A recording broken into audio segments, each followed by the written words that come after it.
Welcome to chess, ladies and gentlemen. I appreciate you guys very much for stopping by. For those of you who are wondering what hat this is, I got you.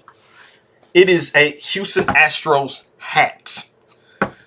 You know, so this is the hat from 2017 when they played in the World Series and won. So there is no more confusion. Houston Astros right here. I can't, it's hard to tell because it's kind of inverted. Houston Astros right there. Okay. Gotta rep, man. Gotta rep. What I have for you guys right here is the first ever matchup between Wesley So and Fabiano Caruana, played in 2004. So this was actually the Under-12 World Championship that they played this match. So, you know, super youngsters. So you guys know they've been playing each other for about 17 years now. It's been a long time. So, you know, longer than some people's lifespans. But anyways, for all of my people that are coming out of the Philippines, I will say, maligayang pagdating sa mga chess, ladies and gentlemen. Kamusta na aking makaibigan? Mabuhay to you. Ingat laging mabuting pagbadi. Maraming salamat po sa nanonood ng aking mga video. I appreciate you guys very much for stopping by. If you guys are ready to go, let me get situated, make sure I'm good. Okay, let's roll. So we have E4, C5. So we have the Sicilian on the board. And I know that a lot of the times I say that we see knight to F3, some D6s that come up and stuff like that, but we don't see that here. This is not what we're playing as juniors. We got F4 on the board.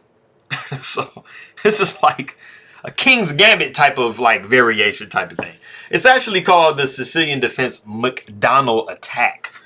So, I mean, it has like a little name to it. It's a little sideline. It's definitely not, you know, the super main lines that you see guys play now.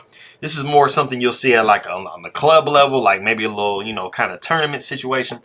We do have D5. Pawn takes D5, queen takes D5, and then knight to C3. It's very logical. I mean, you're just asking the question to queen, you know, where do you want to go? Because you can't stay there. Queen comes back to D8. We see knight up to F3. So now we're starting to kind of get, you know, into like more normal ground. We do see G6. We have D4. Pawn takes D4. Knight takes D4. Bishop to G7. And of course, we have to do something about this knight being attacked. So we see bishop to E3.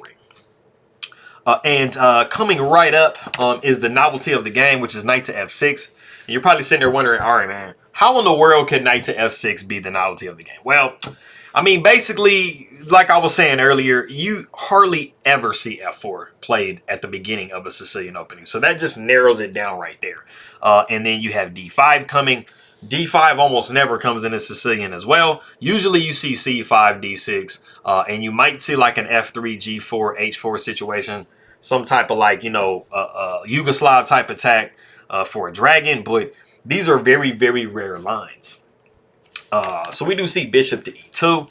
We got castles by black, and we have H3. You know, Wesley So really doesn't want any bishop to G4s or even knight to G4s coming because it is going to kind of ask a question to this knight and this bishop about, you know, what is it trying to be doing?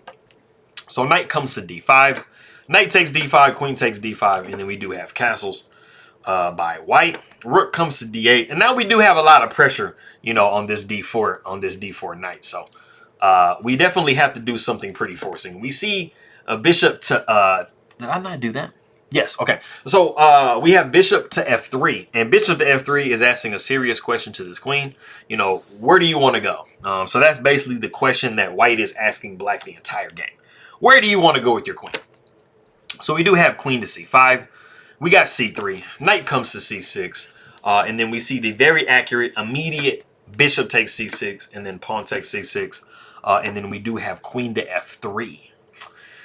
Now, we have reached a point in the game that if you do want to pause the video, and I'm looking for a specific move in this position, go ahead and pause it and see if you can guess this move.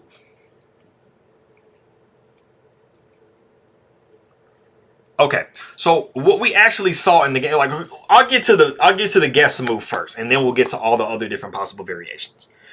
First, we'll talk about like pretty much what's going on in the position. Now, as you guys can obviously see as black, this pawn is hit twice. So initially, you're probably thinking, okay, man, how do I try to protect this pawn? Like, so you're thinking of all the different moves. Bishop maybe to D7, bishop to B7, You know, maybe rook to d6. You know, even queen over or something like that. But I mean, you know, which one is really the one that kind of seems like it does the most? And the move is actually rook to d6. That is going to be the top move in the position by far. It definitely gives white the hardest time trying to collect this pawn. Everything else, we'll get into that in a second. Everything else pretty much just gave the pawn away and just gave white a very, very nice position. So after you see rook to d6, knight would come and discover an attack on the queen with this bishop to e6. But queen coming to d5, you know, definitely threatens some stuff. So queen takes d5, pawn takes d5, and then knight takes g7. King takes g7, and I mean, you know, you're playing the game. I mean, white definitely has the advantage, but, you know, nothing crazy happened. Now, if we go back to queen to f3, and we look at some of the other possibilities, all of them are pretty much a lot better for white. What we see in the game is bishop takes d4, and then after bishop takes d4, we do see queen to d5. You know, we're not really wanting to go into this trade. If we go into this trade, the pawn is going to take back, and you just have a connected pawn structure. As it stands right now, white does have an isolated pawn. So, I mean, you definitely want to make black still have that isolated pawn because it'll just be a little bit easier to attack. So backing up, some of you guys after queen to f3 might have been thinking, well, what's up with bishop to b7? Well, the problem with bishop to b7 is something you saw a second ago, and that's a knight to e6. Now, knight to e6, you have just forked the rook and the queen is also hit by this bishop. So it is a really beautiful discovery. So you definitely don't want to go down those lines. One of the other possibilities is bishop to d7.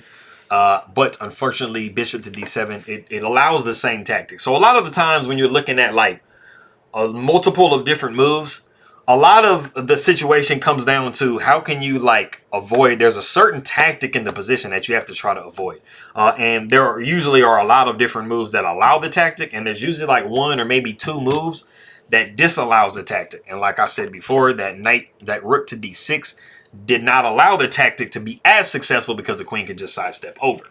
So going forward to like the part of the game. Okay, so like I said, bishop took d4, bishop took d4.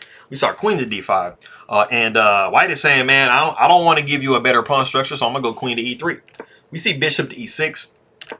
We see rook a to e1. You know, we have a lot of pressure going on. I mean, you know, there's bishop taking a7s. We do see rook to b8, rook a to b8 in the game, throwing a counterattack on this pawn. But we just defend it with b3. After rook comes to b7, you still have the ability to take this pawn. It's fine. I mean, it's not, you know, lost or anything. We do have g4. So, I mean, as you guys can see, you know, the king is actually pretty safe. You know, these two pieces are not really like, you know, teamed up in the right position to be able to kind of exploit the openness of this king position. F5 is very dangerously coming. So we do see c5, but I mean, unfortunately, that just gives away an entire pawn for free. So bishop takes c5. We see queen down to d2, trying to trade queens. So we actually play bishop to d4 because Wesley So says, man, I'm going to trade on my terms. Like, we're not trading on your terms, dude. So he actually moves bishop to d4 and closes Caruana's queen into his position. Now, you do have the possibility of taking on a2, but f5 is going to be very, very dangerous after that happens. So we're pretty much forced to trade here. So we see queen taking e3, rook taking e3. We see a5, and now f5 comes. Bishop comes to d5. We got bishop up to c5. Let's double attack this pawn. After we see e6, we see c4. And it is actually in this position that Caruana does resign the game, and you're resigning because there are many different variations that you can go into that are not that great for black. But just giving you an example, the bishop, I mean, there's really only one square for the bishop to go to. That's bishop back to c6. After bishop goes to c6, you see pawn takes e6, pawn takes e6, rook takes e6. And you guys see that, I mean, black is down two entire pawns in this position. They're opposite colored bishops. So, you know, usually sometimes that kind of gives you some chances. But, I mean, there is just too much penetration and openness in this position. for black to really survive. I mean, you are threatening this bishop immediately. It's really kind of hard to defend it because you can't move the rook here because the bishop is going to be coming. And so, you know, it's just really not a nice position for you to be trying to defend as black.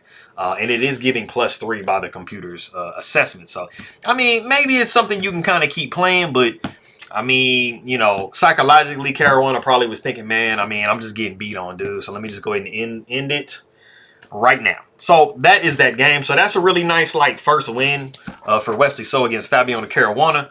I'm not sure what their lifetime, you know, a record is between each other. But you know they've gone toe-to-toe. And they've definitely traded some blows. So I appreciate you guys very much for coming by. Maraming salamat, aking makaibigan, makito tayo mamaya, paalam, and I will see you guys next time.